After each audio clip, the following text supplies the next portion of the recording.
अब्दुल गांव से शहर आया था काम की तलाश में। वो महज 14 साल का था।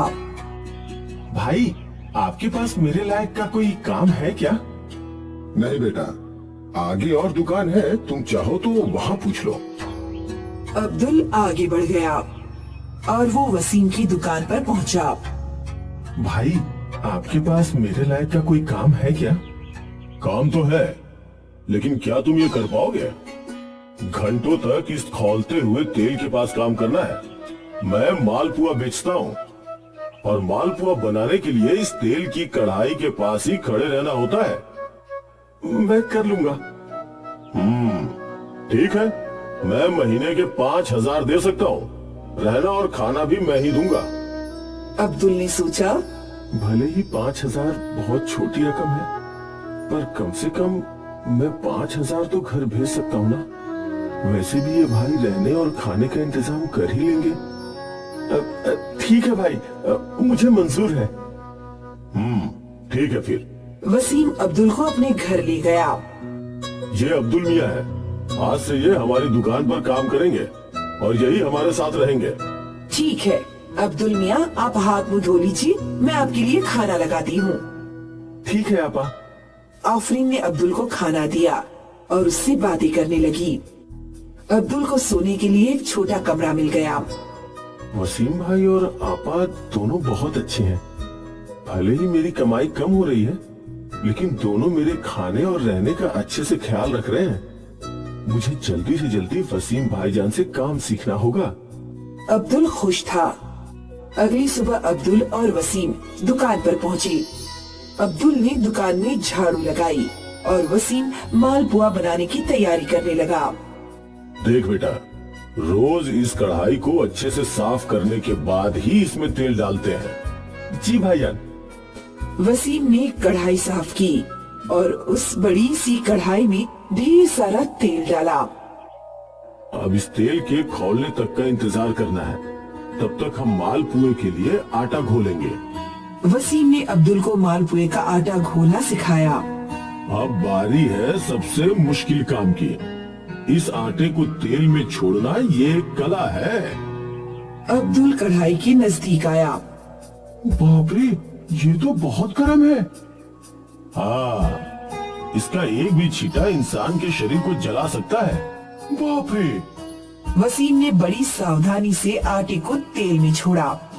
ये देख, ऐसे ही दूरी बना के चम्मच से धीरे से आटा तेल में छोड़ना, वरना तेल का छींटा उड़ेगा। वसीम ने कई बार करके दिखाया। अब मैं कोशिश करूं? हाँ, पर सावधानी से। अब्दुल ने जैसे ही मालपुए का आटा तेल में छोड़ा तो झट से तेल का छींटा उसके हाथ पर उड़ा। क्या हुआ? वसीम ने अब्दुल के हाथ से चम्मच ले लिया और देखा तो तेल के छींटे से उसके हाथ में बड़ा सा फोड़ा हो गया था। इसीलिए मैंने कहा था कि सावधानी से करना। तो फिक्र मत कर, जल्दी ठीक हो जाएगा। ठीक है भाईजान। अब्दुल के फोड़े पे जलन हो रही थी और दर्द भी। एक काम कर, तू घर जाकर आराम कर। नहीं भाईजान, कुछ देर में सब ठीक हो जाएगा। मैं यहीं बैठता हूँ। ठीक है, फिर तेल से दूर बैठना। अब्दुल अंदर काउंटर पर बैठ गया और वसीम रोज की तरह मालपुआ बनाने लगा। अब्दुल इन मालपुओं को पैक करके ग्राहकों को देने लगा, पर अब्दुल को बुरा लग रहा था कि वसीम भाई को ही ज्यादा काम करना पड़ रहा था। अगली सुबह दुकान खुलते ही अब्दुल ने काम शुरू कर दिया। उसने दुकान साफ की, कढ़ाई साफ की और फिर कढ़ाई में तेल डाला। अब्दुल, अब तू तेल की कढ़ाई से दूर हट जा।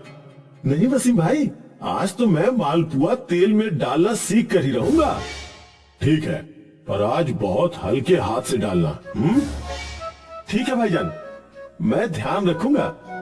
वसीम ने मालपुए का आटा घोल दिया और फिर वो कढ़ाई के पास आया।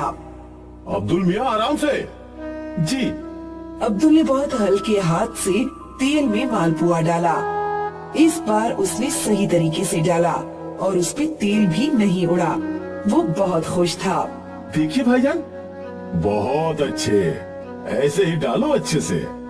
अब्दुल ने 2-3 और मालपुए डाल दिए और फिर जब उसने खुश होकर एक और मालपुआ डाला तो फिर से उसके हाथ पर तेल का छींटा उड़ा। अरे रे रे, फिर से। अब्दुल के हाथ में 2-3 फोड़े आ गए थे। वसीम ने उसके हाथ पर क्रीम लगाई। अब तो तू तेल से दूर ही रह, मेरी ही गलती थी। तू अभी भी बच्चा है, गरम तेल के पास काम कैसे कर सकता है? तू काउंटर पे बैठ जा। जी। अब्दुल काउंटर पर बैठा था और वो सोच रहा था कि कहीं वसीम उसे काम से ना निकाल दे।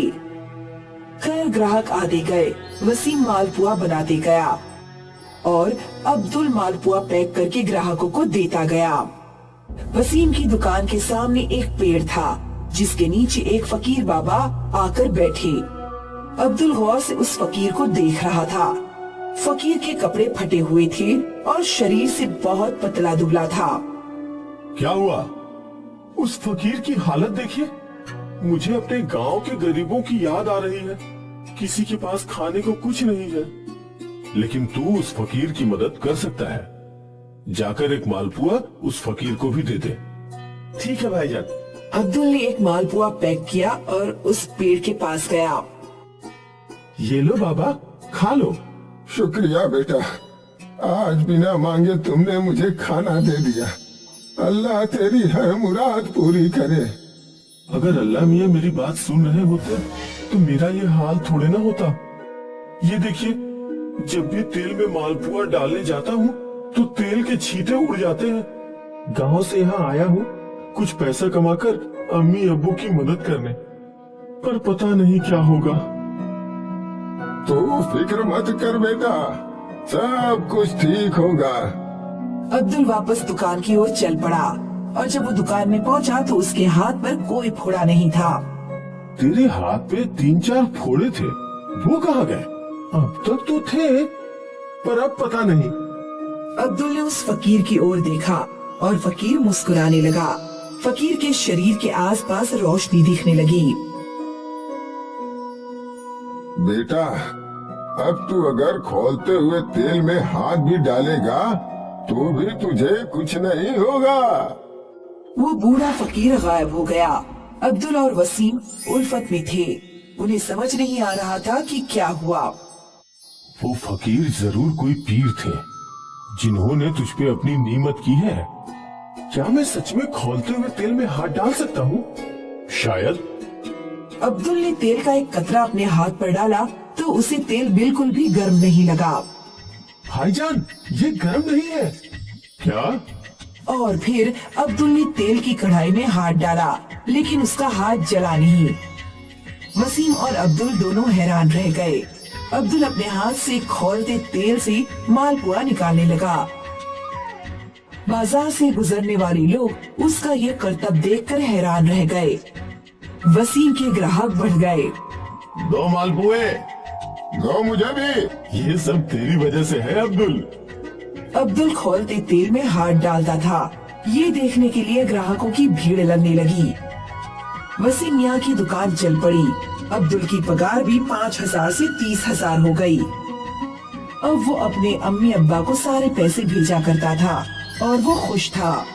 या अल्लाह, आपका लाख लाख शुक्रिया। आपकी नीमत की वजह से आज मैं अपने सारे फर्ज अता कर पा रहा हूँ।